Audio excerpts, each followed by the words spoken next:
Assalamualaikum warahmatullahi wabarakatuh.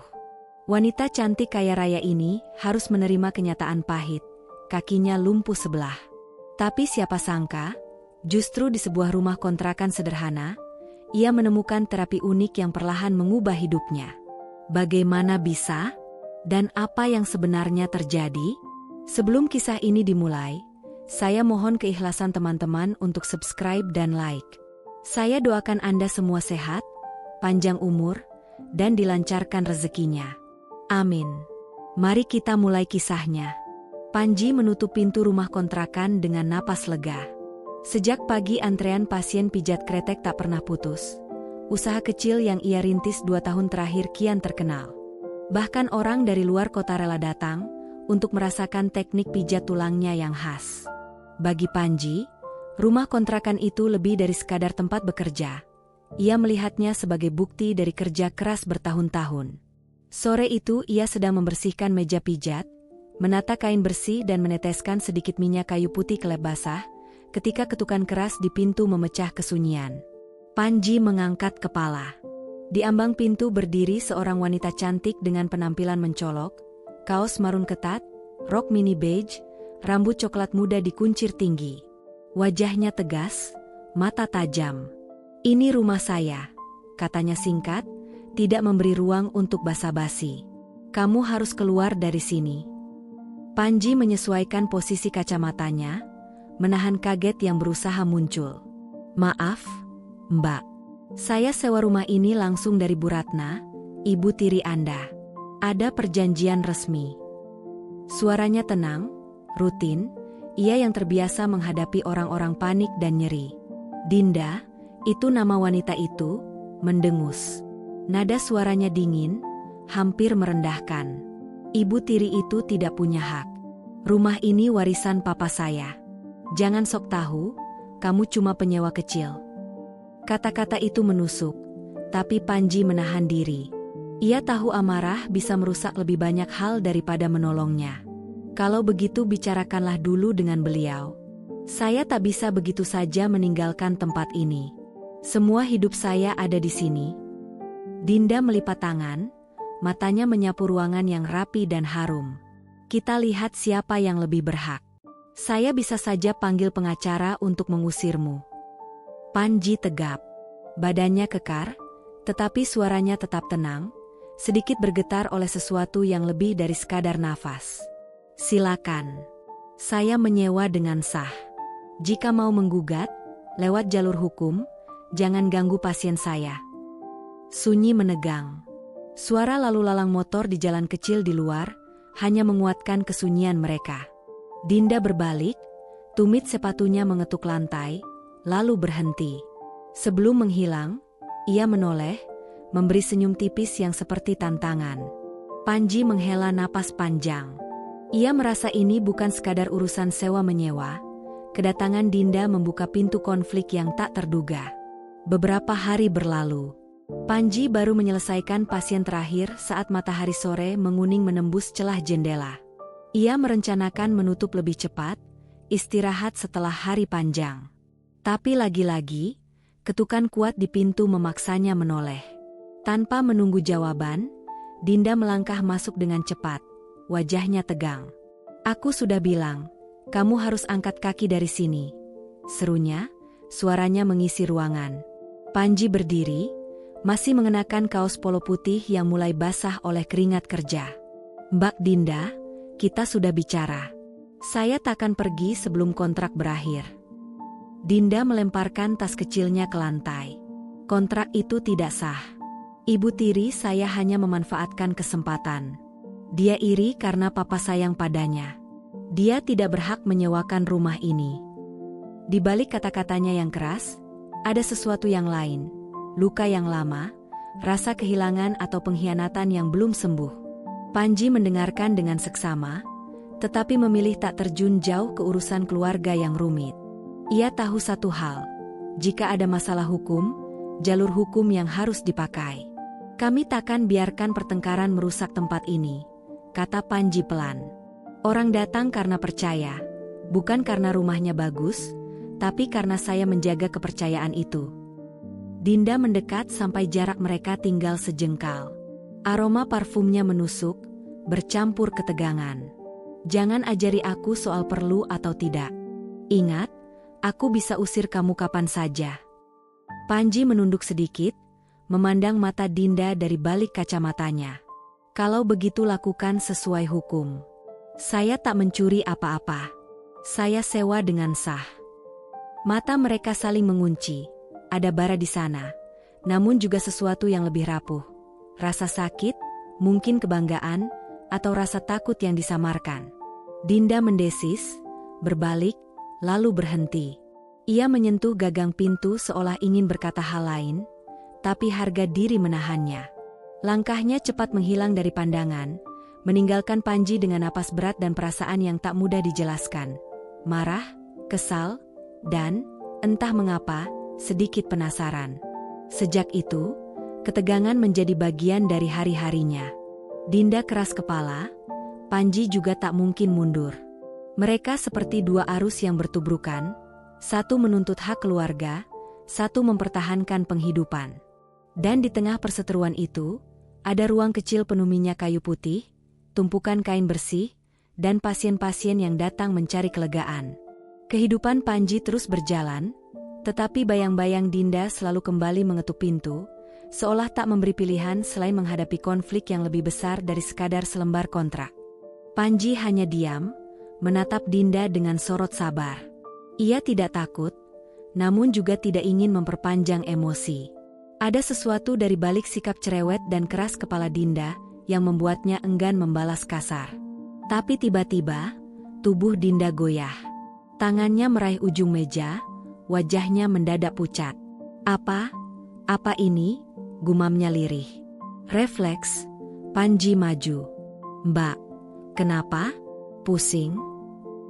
Namun Dinda buru-buru menegakkan tubuh, menepis tangan Panji. Jangan sok perhatian. Aku baik-baik saja, ujarnya tinggi nada, meski langkahnya goyah menuju pintu. Panji hanya bisa menatapnya pergi, kali ini dengan rasa khawatir yang sulit ia abaikan.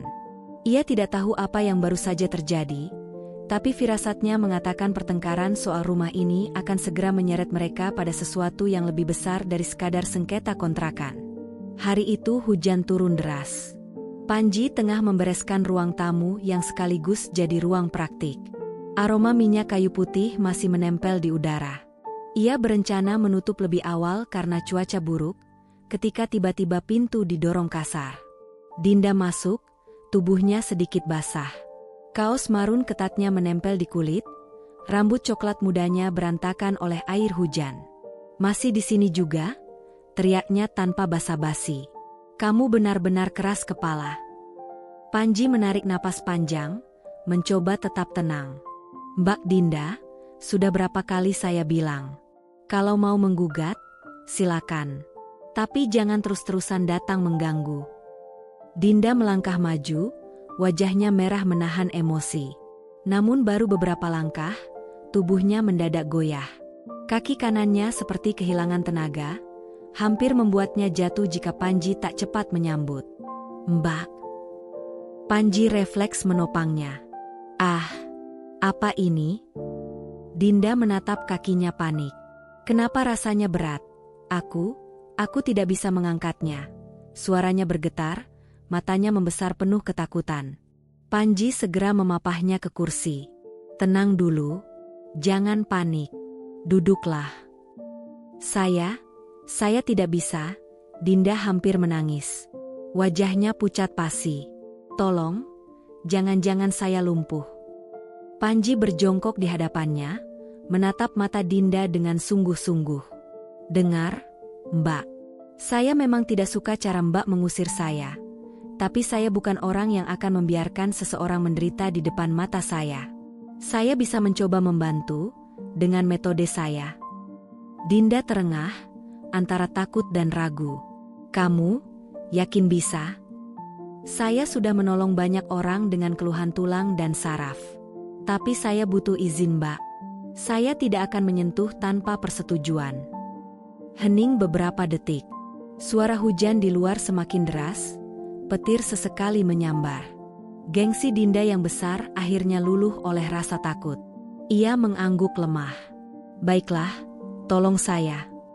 Panji segera mengambil sarung tangan kulit hitam, menyiapkan minyak pijat. Untuk pertama kalinya, Dinda terlihat rapuh. Jauh dari sikap keras kepalanya yang biasa. Dan di hati Panji, tumbuh perasaan aneh, campuran iba, tanggung jawab, dan sesuatu yang sulit ia beri nama. Ia membaringkan Dinda di atas matras pasien. Dinda masih gelisah, bibirnya menggigit ujung kaos, kedua tangannya mengepal. "Apakah ini akan sakit?" tanyanya lirih. "Sedikit tidak nyaman, tapi saya akan lakukan pelan-pelan. Yang penting Mbak rileks," jawab Panji lembut, namun tegas. Ia mengenakan sarung tangan, lalu mengusap minyak hangat ke telapak tangannya. Dinda meringis saat sentuhan pertama mengenai kakinya yang lemah. "Jangan kasar," katanya spontan. "Saya tidak akan menyakiti," balas Panji sambil tersenyum tipis. Tangannya mulai meraba tulang pinggul, punggung bawah, mencari titik saraf yang terjepit. Jari-jarinya bergerak terlatih. Setiap sentuhan menimbulkan sensasi bercampur, antara sakit, lega, dan anehnya, sedikit kenyamanan bagi Dinda. "Ah!" seru Dinda ketika bunyi kretek terdengar. Tubuhnya refleks menegang. "Tenang. Itu tanda tulang mulai kembali ke posisinya," ujar Panji, suaranya menenangkan. Perlahan ia melanjutkan terapi, menekan ruas punggung, menarik ringan kaki, hingga akhirnya memutar bahu Dinda. Krek! Suara itu terdengar jelas. Dinda terkejut, tapi sekaligus merasakan hangat menjalar ke seluruh kakinya. "Apa? Apa yang kamu lakukan barusan?" tanyanya masih terengah. "Mengembalikan saraf yang terjepit. Coba angkat kaki kanan, perlahan."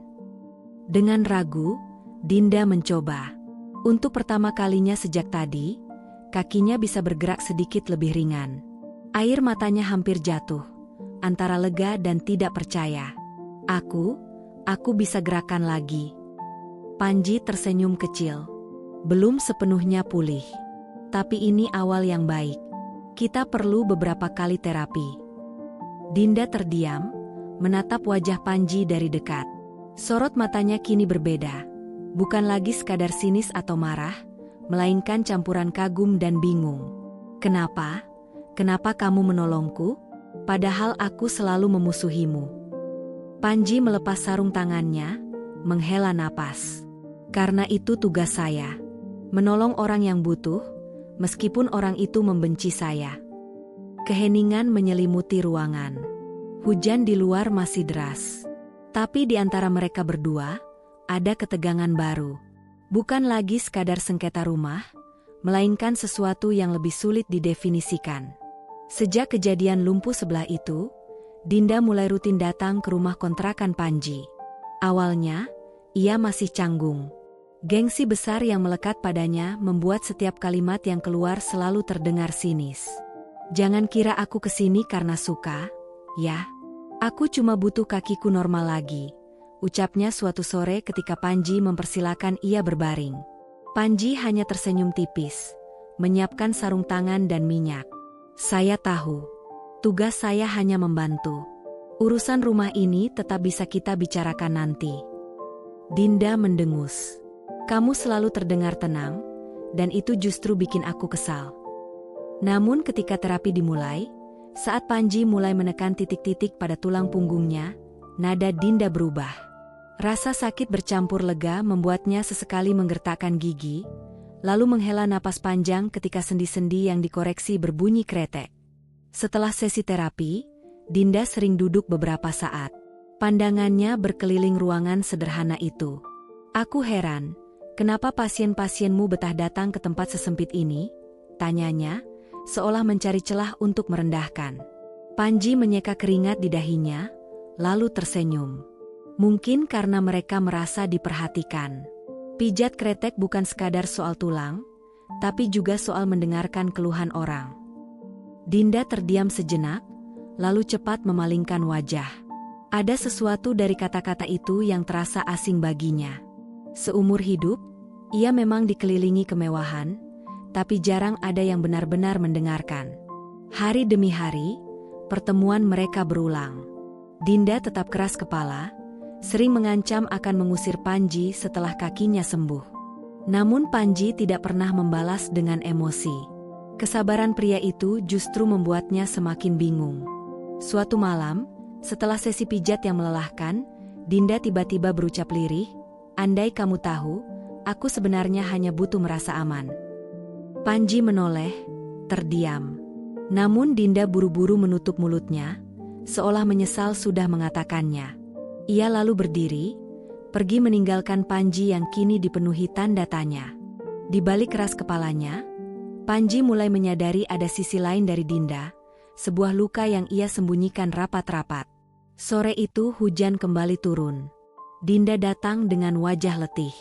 Tidak seperti biasanya, ia tidak membuka percakapan dengan nada tinggi. Ia hanya duduk di kursi, memeluk tas kecilnya erat-erat. "Kamu terlihat capek," ujar Panji sambil menyiapkan minyak. "Bukan urusanmu," jawabnya cepat, meski nadanya lemah. Saat terapi berlangsung, Panji merasakan tubuh Dinda jauh lebih tegang dari biasanya. Setiap pijatan membuat wanita itu meringis lebih keras. Seolah beban yang ia pikul bukan hanya di otot, tapi juga di dalam hati. "Apa yang sebenarnya Mbak pikul?" tanya Panji pelan. Kadang rasa sakit di tubuh muncul karena pikiran terlalu berat. Dinda terdiam cukup lama. Matanya menatap langit-langit, lalu perlahan berkaca-kaca. "Sejak Papa meninggal, hidupku berantakan," ucapnya lirih. "Ibu tiriku mengambil semua yang bisa ia kuasai. Aku berusaha melawan, tapi yang kudapat hanya kesepian." Panji berhenti sejenak, membiarkannya bicara. "Aku keras kepala, cerewet, bahkan kejam," lanjut Dinda dengan suara bergetar. "Itu cuma caraku bertahan. Kalau aku terlihat lemah, orang-orang akan menginjakku. Aku sudah terlalu sering dikhianati." Panji menunduk, hatinya tersentuh. Ia melihat Dinda bukan lagi sekadar wanita manja yang kaya raya, melainkan manusia rapuh yang haus akan kasih sayang. "Semua orang punya cara bertahan," ucap Panji lembut. "Tapi tidak ada salahnya sesekali berhenti dan membiarkan orang lain membantu." Air mata jatuh dari sudut mata Dinda. Cepat-cepat ia usap, malu ketahuan. "Jangan salah paham. Aku hanya capek. Besok aku kembali cerewet lagi." Panji tersenyum samar, lalu melanjutkan pijatannya. Namun di dalam hati, ia tahu percakapan singkat itu telah mengubah segalanya. Ia tidak lagi memandang Dinda sebagai musuh yang ingin merebut rumah kontrakan, melainkan sebagai wanita yang tengah berperang dengan dirinya sendiri. Dan tanpa disadari, benih rasa iba bercampur kagum mulai tumbuh di antara mereka. Hari-hari berlalu. Terapi rutin yang diberikan Panji mulai menunjukkan hasil. Dinda bisa berjalan lebih ringan. Sesekali, ia bahkan datang dengan wajah cerah, meski selalu berusaha menyembunyikannya di balik sikap jutek. "Sepertinya kakiku sudah hampir normal," katanya suatu siang sambil berdiri tegak di depan Panji. Ada sedikit kebanggaan di matanya. Panji tersenyum, melepas sarung tangan. "Itu kabar baik. Artinya terapi kita berhasil. Setelah beberapa sesi lagi, Mbak tidak perlu datang ke sini." Kalimat itu membuat Dinda terdiam. Ada keheningan aneh di antara mereka. Ia seolah ingin menjawab, tapi akhirnya hanya melipat tangan di dada. "Jangan salah sangka. Aku senang karena akhirnya bisa lepas dari tempat sempit ini." Panji mengangguk. Namun di dalam hatinya, ada rasa getir. Ia sadar, begitu Dinda sembuh total, satu-satunya alasan wanita itu datang akan hilang. Dan konflik rumah kontrakan mungkin kembali memanas. Malam itu, Dinda pulang lebih lambat dari biasanya. Ia duduk di kursi, menatap Panji yang sedang merapikan alat pijat. "Panji," panggilnya tiba-tiba. Panji menoleh. "Ya, Mbak. Kalau aku benar-benar sembuh, kamu tidak takut aku akan usir kamu dari sini?" Suaranya terdengar datar, tapi matanya menyimpan sesuatu. Panji menatapnya dalam-dalam. "Saya sudah terbiasa menghadapi ketidakpastian. Yang penting saya sudah melakukan bagian saya, menolong Mbak. Selebihnya, biarlah waktu yang menentukan. Dinda menggigit bibir bawah, menunduk. Ia tidak biasa menghadapi ketulusan seperti itu. Seumur hidup, orang-orang di sekitarnya selalu punya maksud tersembunyi. Panji berbeda. Ia menolong, meski dimusuhi. Langkah Dinda terhenti tepat di depan pintu. Ia menoleh sebentar, menatap Panji dengan mata yang tak lagi setajam biasanya. Suaranya lirih, nyaris tak terdengar. "Terima kasih," katanya pelan. Panji terkejut. Itu adalah kali pertama Dinda mengucapkan kata itu sejak mereka bertemu. Namun ia hanya tersenyum kecil, tanpa banyak komentar. Sejak malam itu, justru hati Dinda yang mulai gelisah. Bukan karena sakit di kakinya, melainkan karena perasaan lain yang tiba-tiba tumbuh, perasaan takut berpisah dengan Panji. Hari-hari berikutnya, Dinda memang masih bersikap cerewet dan keras kepala. Tapi Panji merasakan ada jeda dalam setiap kalimatnya. Seolah hatinya sedang terbagi dua.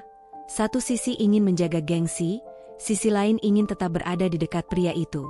Suatu sore, selesai sesi pijat, Panji membereskan minyak dan sarung tangan. "Besok kita coba terakhir kali," ucapnya tenang. "Saya rasa Mbak sudah pulih sepenuhnya." Dinda terdiam. Dadanya mendadak sesak. "Terakhir?" tanyanya lirih, nyaris bergetar. "Ya," jawab Panji sambil tersenyum tipis. "Setelah itu Mbak tak perlu repot datang lagi." Dinda menggenggam ujung roknya, menunduk. "Kalau aku tidak mau berhenti bagaimana?"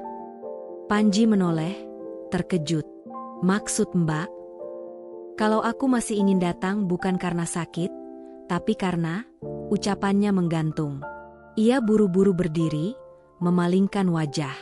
"Ah, lupakan. Aku tak tahu apa yang aku omongkan." Panji hanya menatap, keningnya berkerut. Ia bisa merasakan sesuatu di balik gengsi Dinda, tapi memilih diam. Malam itu Dinda pulang dengan langkah cepat. Lalu di dalam mobilnya ia menutup wajah dengan kedua tangan. "Kenapa aku jadi begini?" desisnya. Seumur hidup, Dinda selalu didekati lelaki yang hanya menginginkan hartanya. Tapi Panji, pria sederhana itu, justru memperlakukannya apa adanya. Ia benci mengakuinya, namun itulah yang membuat hatinya goyah. Di sisi lain, Panji pun mulai merasa aneh. Setiap kali Dinda pergi, rumah kontrakan yang biasanya riuh oleh pasien terasa terlalu sepi tanpa suara cerewet wanita itu. Keduanya kini sama-sama terjebak dalam rasa yang tak terucap. Hingga suatu hari, Dinda datang bukan untuk terapi. Ia berdiri di depan kontrakan Panji bersama seorang pengacara keluarga. "Panji," ucapnya lantang, "hari ini aku resmi mengambil alih rumah ini. Kontrak sewa dengan ibu tiriku tidak sah. Mulai besok kau harus pergi." Pasien yang menunggu jadi saling berbisik. Panji hanya menghela napas. "Kalau itu keputusan hukum, saya tak bisa melawan. Tapi izinkan saya menyelesaikan janji pada pasien minggu ini." Pengacara hendak protes, tapi Dinda menahannya. "Biar aku yang putuskan," katanya dingin, meski tatapannya bergetar. Malam itu, setelah pasien terakhir selesai, Panji membereskan alat-alatnya. Rumah kontrakan terasa lebih sunyi dari biasanya. Saat itulah Dinda masuk kembali, tanpa pengacara. "Kamu benar-benar mau pergi begitu saja?" tanyanya pelan. Panji tersenyum lelah. "Saya tidak punya pilihan. Rumah ini milikmu. Saya hanya penyewa." Hening beberapa saat. Lalu suara Dinda bergetar. "Bodoh sekali kamu. Kenapa tidak sedikit pun berusaha mempertahankan? Kenapa kamu selalu sabar, bahkan saat aku menyakitimu?" Panji menatapnya lama. "Karena dari awal saya tidak pernah menganggap kamu musuh. Saya hanya ingin menolong." Air mata jatuh di pipi Dinda. Ia menutup wajah, bahunya bergetar. "Aku benci kamu, tapi aku juga tidak bisa membayangkan tempat ini tanpa kamu." Panji terdiam, lalu perlahan mendekat. Ia menyentuh bahu Dinda dengan hati-hati. "Kalau begitu, mungkin kita tidak perlu saling mengusir. Kita bisa mulai dari awal. Bukan sebagai musuh, tapi sebagai teman. Dinda menurunkan tangannya, menatap Panji dengan mata basah. Bibirnya bergetar, lalu tersungging senyum kecil. Teman dulu ya. Teman dulu, jawab Panji. Di luar, hujan turun pelan. Seolah ikut meredakan pertarungan panjang di antara mereka. Konflik rumah memang belum selesai, tapi hati keduanya sudah menemukan arah baru. Sebuah awal yang tak pernah mereka duga. Terima kasih telah menyimak cerita ini. Jangan lupa untuk like video ini, subscribe channel kami, agar tidak ketinggalan cerita menarik lainnya. Sampai jumpa di cerita berikutnya. Wassalamualaikum warahmatullahi wabarakatuh.